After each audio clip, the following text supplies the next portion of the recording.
Oscar Wilde, The Picture of Dorian Gray, Part 117. "It's no use," sighed Adrian Singleton. "I don't care to go back. What does it matter? I'm quite happy here." "You will write to me if you want anything, won't you?" said Dorian after a pause. "Perhaps." "Good night, then." "Good night," answered the young man, pacing up the steps and wiping his parched mouth with a handkerchief. Dorian walked to the door with a look of pain in his face. As he drew the curtain aside, a hideous laugh broke from the painted lips of the woman who had taken his money. "There goes the devil's bargain," she hiccoughed in a hoarse voice. "Curse you," he answered. "Don't call me that."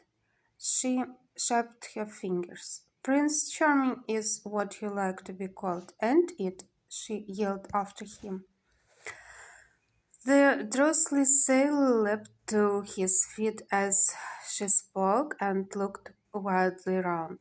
The sound of the shutting of the hall door fell on his ear.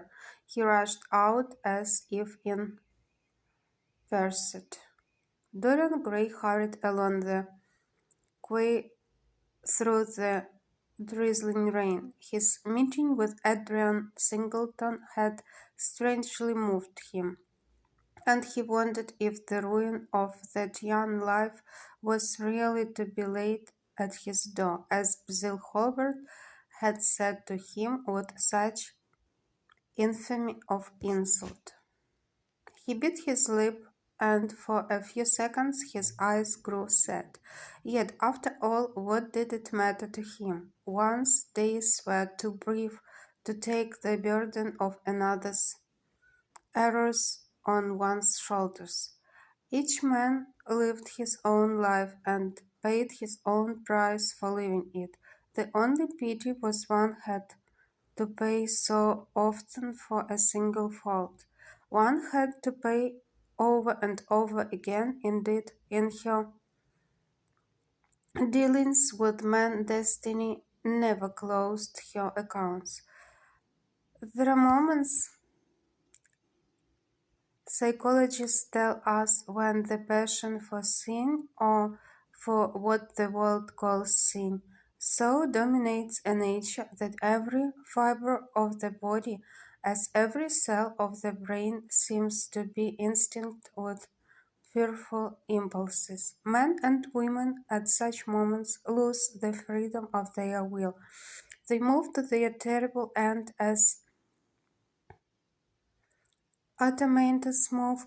Choice is taken from them, and conscience is either killed, or, if it lives at all, lives but to give rebellion its fascination and disobedience its charm.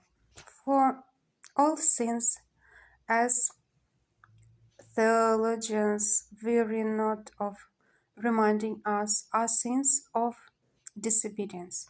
When that high spirit, that morning star or evil, fell from heaven, it was as a rebel that he fell.